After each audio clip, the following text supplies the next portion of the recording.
My fiancé said, if you really loved me, you'd trust me completely. While refusing to explain why she was out till 4 a.m., I said, if you really loved me, you'd give me a reason to, and called off the wedding. She spent hours trying to clarify what she'd meant. I, 28 male, was sitting at the kitchen table with wedding invitations when my fiancée Natalie, 27, walked through the door at 4:13 a.m. We were supposed to mail these out next week. Wedding in 4 months. She froze when she saw me. Clearly wasn't expecting me to be awake. Hey, she said, trying for casual, failed miserably. It's past 4 a.m., Nat. I know, sorry. Lost track of time. Where were you? She walked to the fridge, grabbed water, wouldn't look at me. Out with the girls. You know how it is. Which girls? Why does it matter? Because it's 4 a.m. and you said you'd be home by midnight? She turned around and that's when she hit me with it. That manipulative little gem that would end everything. If you really loved me, you'd trust me completely. I set down the invitation I was holding. Our names in fancy script.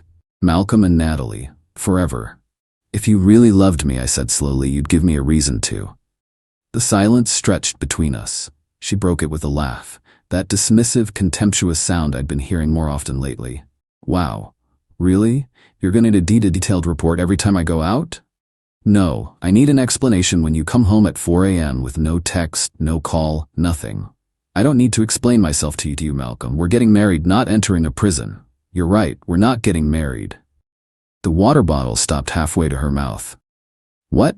I stood up, gathered the invitations into a neat pile. You heard me, wedding's off. You're joking? Over this? Because I stayed out late? No, because you think accountability is optional and you're using emotional manipulation instead of just answering a simple question. She slammed the bottle down. Emotional manipulation? I'm asking you to trust me. Trust is earned through transparency, not demanded through guilt trips. Oh my God, you're serious. Her face went from angry to panicked. Malcolm? Wait, let me clarify what I meant. No need, you were pretty clear. I walked to our bedroom. My bedroom, technically, since the apartment was mine from before we met. Started pulling her clothes from the closet. What are you doing? She followed me, voice rising. Helping you pack. Pack? You're kicking me out right now? It's 4 a.m. Ironic, right? Since that's apparently a normal time for you to be out and about. She spent the next 2 hours trying to clarify. The story changed every 20 minutes. She meant I should trust her judgment. She meant trust in general, not about tonight, specifically. She was testing our relationship strength. She didn't mean it that way. I was taking it out of context. Natalie, I finally said, exhausted. Just tell me where you were. That's not the point anymore. It's exactly the point. Fine. I was at Avalon, the new club, with Becca and Tori. Happy? I pulled out my phone, opened Instagram, showed her Becca's story from 1 a.m. Becca and Tori at some house party. No Natalie in sight, no club. Her face went white. They left early. I stayed with other people. Which other people? Why does it matter? God, this is exactly why I didn't want to tell you. You're so paranoid. I'm paranoid because you're lying. I'm not. She stopped, regrouped. You know what? Yes, fine. I wasn't with them the whole time, but that doesn't mean I was doing anything wrong. Then why lie? Because of this reaction, this interrogation, I was done. Done with the circular logic. Done with the gaslighting. Done with all of it. You have until tomorrow afternoon to get your stuff. Stay with your parents tonight. Malcolm, please. The wedding is canceled. I'll handle the vendors. What will people think? And there it was. Not I love you. Not let's work this out. But what will people think? I honestly don't care. She tried tears next. Big, dramatic ones. 4 years, Malcolm. You're throwing away 4 years. No, you threw it away the moment you decided lying was easier than honesty.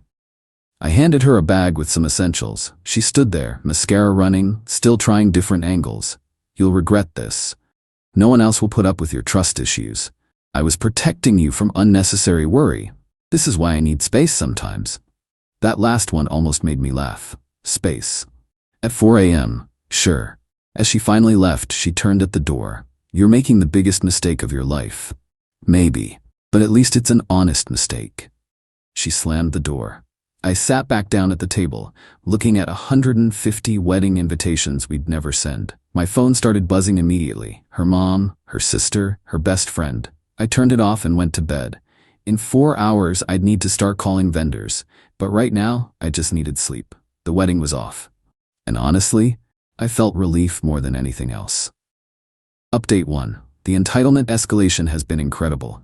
Natalie went from, "you should trust me," to full-blown victim mode with a side of extortion. Day 1, woke up to 73 missed calls and over 200 texts. Not just from Natalie, but her entire cavalry. Her mom, Sandra, was the most persistent. "Malcolm, honey, Natalie is hysterical.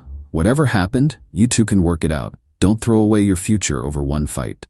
I texted back once, "Ask your daughter where she really was until 4 a.m. Then we can talk about futures." Radio silence from Sandra after that. But Natalie's sister, Jenna, wasn't so easily deterred. She actually showed up at my apartment at 7 a.m., banging on the door. "Malcolm, open up. We need to talk about this rationally." I opened the door but didn't let her in. "There's nothing to discuss, Jenna. You're destroying my sister over nothing. She went out with friends." Which friends? Because Becca and Tori were somewhere else entirely. Jenna's face did this interesting thing where she clearly knew more than she was saying. That's not the point. The point is trust. Exactly. And I don't trust liars. Goodbye, Jenna. Spent the morning calling vendors. The venue was understanding and refunded 60% of our deposit since we were outside the cutoff window. The caterer kept the deposit but canceled the rest. The photographer, remember him from my solo consultation? Was a bro about it. "Ah man, that sucks. Look, I'll refund everything except the booking fee. Done too many weddings where this should have happened and didn't. Good on you for having boundaries." Total financial hit, about $3,500. Worth every penny for dodging that bullet. Natalie was supposed to come get her stuff that afternoon. Instead, she sent movers. Professional movers. With a list. The list included all her clothes, fare, the TV, mine, bought 2 years before we met, the coffee maker, gift from my mom to me, half the kitchen items, even ones I owned before, the engagement ring, LOL.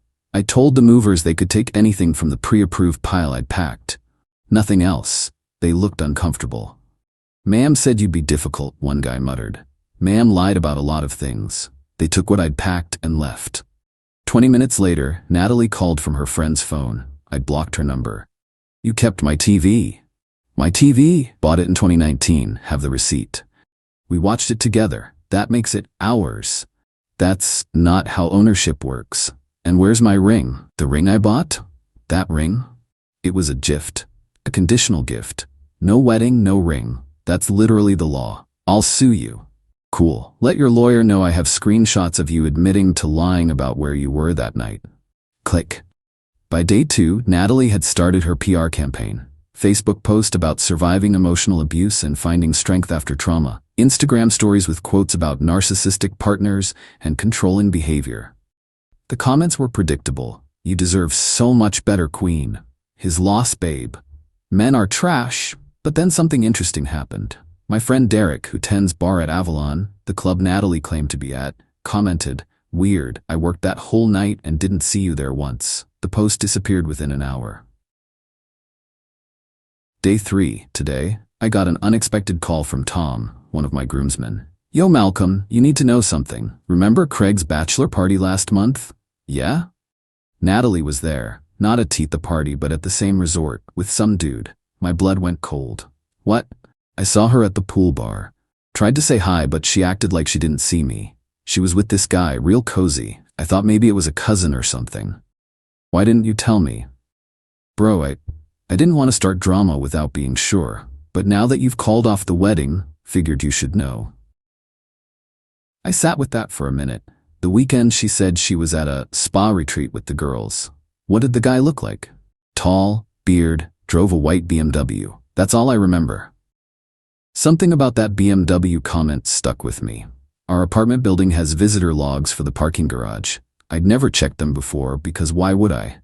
Went to the security office, asked to see logs from the past month, and there it was. White BMW, visiting our unit multiple times when I was at work. Always left before I got home. License plate traced back to someone named Garrett. Looked him up on social media. Natalie's work friend who I'd met exactly once at her company holiday party. The one she said was basically like a brother to her. The current situation. As I'm typing this, Natalie is still claiming she's the victim of my trust issues. Her family is split. Jenna's team Natalie, but their brother Mike reached out to say he always thought something was off. I've got a consultation with a lawyer tomorrow about the ring, worth $12K.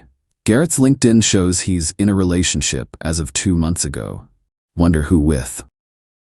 Tom sent me 2 more photos he found from that resort weekend. Natalie and Garrett at dinner. The best part? Natalie doesn't know I know about Garrett yet. She's still playing the "you didn't trust me enough" card, not realizing I've got receipts showing exactly why I shouldn't have trusted her. But here's what kills me.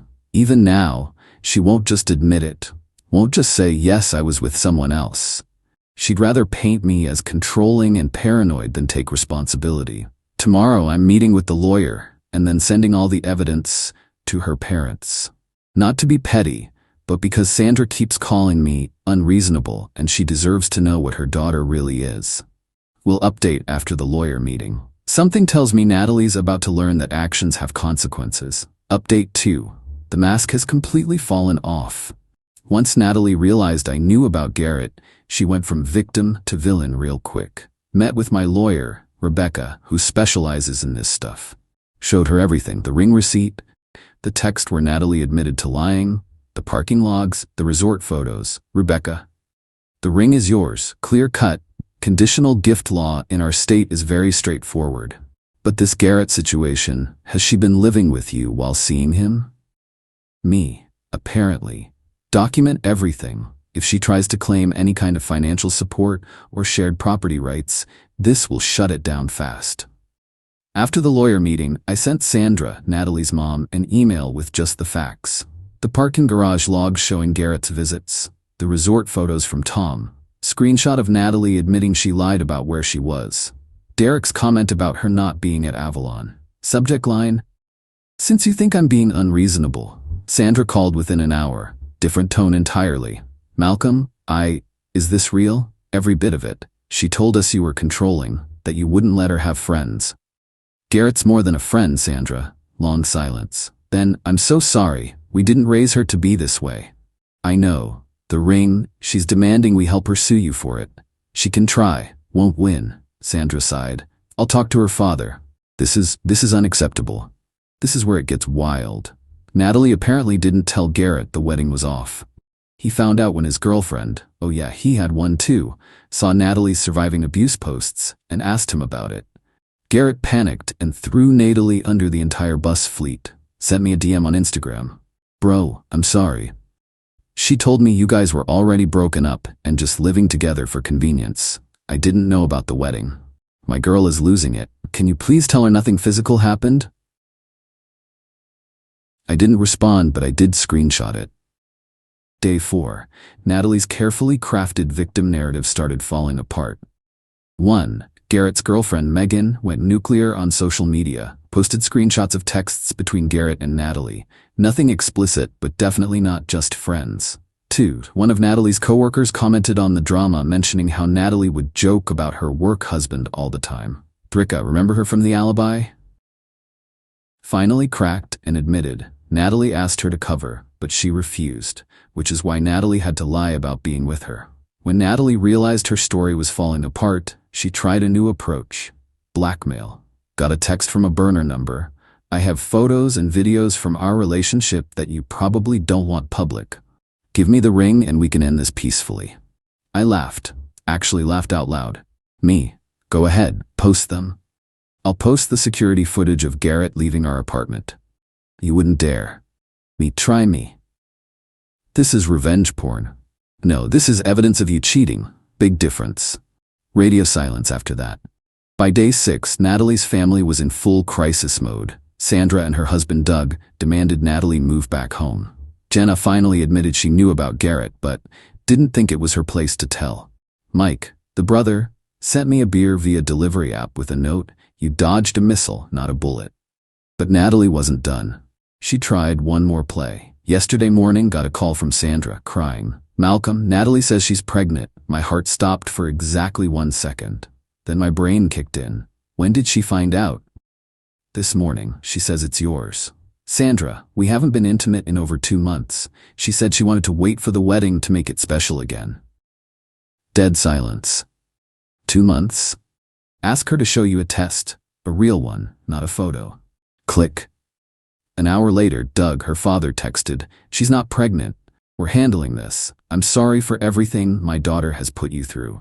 As of today, Natalie is living with her parents under what sounds like house arrest. Garrett is single, Megan dumped him, and trying to do damage control at work. The ring is safely in my bank deposit box, awaiting resale. I've had to block 47 different numbers. Natalie used to try contacting me. Her surviving abuse posts have been deleted after the backlash. I'm apartment hunting because too many memories here. The most pathetic part?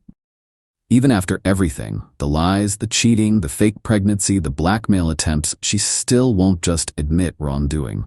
Her latest story, according to Mike, is that I drove her to seek comfort elsewhere because I was emotionally unavailable. I was emotionally unavailable? I was planning our wedding while she was sneaking around with Garrett. But you know what? I'm done caring about her justifications. Done trying to understand her logic. Done with all of it. Next update will be the final one. Going to cover what happens with the ring and the apartment. Spoiler alert, karma's not done with Natalie yet. Final update. The conclusion to this saga is more satisfying than I ever could have imagined. Karma came through with a vengeance. Sold the ring 2 weeks ago. Got $9,500 for it. Took a loss, but better than having it sit in a box. Used part of the money to pay off the wedding vendor losses and put the rest toward a down payment on a new place. But here's where it gets interesting. The jewelry store manager recognized the ring when I brought it in. "Oh, this is the piece that young lady was asking about last week." "What young lady?" "Brunette, about this tall, said her fiancé bought it here and she wanted to know about upgrading the setting." Natalie. She'd gone to the store trying to claim the ring, probably hoping they'd have some record of her being involved in the purchase. They didn't, because she wasn't. Remember how Garrett threw Natalie under the bus? Well, she found out and decided to return the favor. She sent his workplace an anonymous tip about him engaging in inappropriate relationships with clients. See, Garrett's a personal trainer at a high-end gym. Natalie was technically a client when they started their thing. The gym has a strict policy about trainer-client relationships. Garrett got fired. But that's not even the best part. Turns out Natalie wasn't his only special client. 2 other women came forward with similar stories. Dude had a whole rotation going. Natalie thought she was special, but she was just Tuesday and Thursday, apparently. I found a great new place, smaller but in a better area, closer to work. Moving day was last weekend. As I was loading boxes, who shows up? Natalie, with her dad. Doug looked embarrassed. She insisted on trying to talk to you one more time. Natalie stepped forward. "Malcolm, please, 5 minutes. "No. I made mistakes, okay? But we had 4 years. And you threw them away for a guy who had you scheduled between his 3 p.m. and 6 p.m. clients." That hit home. Her face crumpled. "That's not? I didn't know." "You didn't know because you didn't want to know. Just like I didn't want to know you were lying until it was shoved in my face." Doug put his hand on her shoulder. "Natalie, enough." The man said no. But she wasn't done. "What about my stuff? I have things here. Everything of yours was in the boxes the movers took. Anything left is mine. My grandmother's necklace, the one in the jewelry box, already gave it to your mom last week. Check your facts before you lie." Doug physically turned her around and walked her away, mouthed sorry to me as they left. The fallout in our social circle has been brutal for Natalie. 1. She got uninvited from 2 weddings after the brides worried about her causing drama. 2. Our mutual friend group basically chose me, not because I asked, but because she lied to all of them too. 3. Her book club kicked her out after she tried to seduce another member's husband. Yeah, she didn't learn. Even Jenna, her ride-or-die sister, posted about learning to recognize toxic people, even in family. Natalie worked in HR, which makes this even more ironic. Word about her fake pregnancy claim and blackmail attempt got around. Small industry. She was quietly let go for culture fit issues. Last I heard, she was working retail and living in her childhood bedroom at 27. But here's the absolute chef's kiss moment. Last week, I ran into Megan, Garrett's ex, at a coffee shop. We chatted, laughed about our mutual ex problems. She showed me something incredible. Turns out, when Natalie was trying to win Garrett from Megan, she'd badmouthed me constantly. Megan had screenshots of Natalie saying, I was boring in bed, I was too cheap while I was saving for our wedding, I was probably gay because I didn't want to go to strip clubs. She was only marrying me for stability.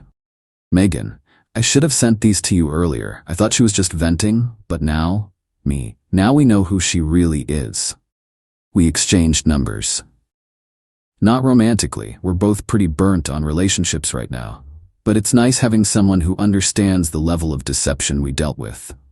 3 days ago, one last unknown number. Malcolm, this is Natalie. I know you hate me, but I need you to know I never meant for things to go this far. I was confused and made bad choices. I loved you. I really did. I just got caught up in the attention and excitement. Garrett made me feel wanted in a way you didn't anymore. I'm not asking for forgiveness, just understanding. I'm in therapy now, working on myself. I hope someday you can see I'm not a bad person, just someone who made bad choices. Take care. I read it twice, almost felt bad for her. Almost. Then I remembered the lies, the gaslighting about trust, the cheating, the fake pregnancy, the blackmail, trying to steal my TV. I deleted the text and blocked the number. It's been a month since I called off the wedding. I'm in my new place, which feels like home already. Started therapy myself, not because of trauma, but to understand how I missed the red flags for so long. Work's going great. Turns out I'm way more productive when I'm not stressed about my relationship. Hit the gym regularly, reconnected with old friends, even started learning Spanish. Why not? Dating? Not even close to ready, but I'm okay with that. Learning to be happy alone is important. The wedding would have been next Saturday. Instead of saying I do to someone who couldn't even tell me where she was at 4 a.m., I'll be on a fishing trip with my boys. Same guys who were going to be groomsmen. We turned the bachelor party weekend into a freedom celebration trip. 1. Trust your gut. If something feels off, it probably is. 2. When someone shows you who they are, believe them. 3. If you really loved me is manipulation 101. 4. Actions have consequences, even if they take time to arrive. 5. Being alone is better than being with someone who doesn't respect you. To everyone who said I was too harsh, where would I be if I'd trusted her completely, married to a cheater who was already planning her next lie? To everyone who said I'd regret this, the only thing I regret is not seeing the truth sooner. And to Natalie, if you're reading this from your twin bed at your parents' house, you were right about one thing. If I really loved you, I would have trusted you. Good thing I loved myself more than I loved the lie you were selling. Thanks for following this journey, Reddit. I'm closing this chapter and starting a new one, a boring, drama-free, honest one. And honestly, it feels amazing.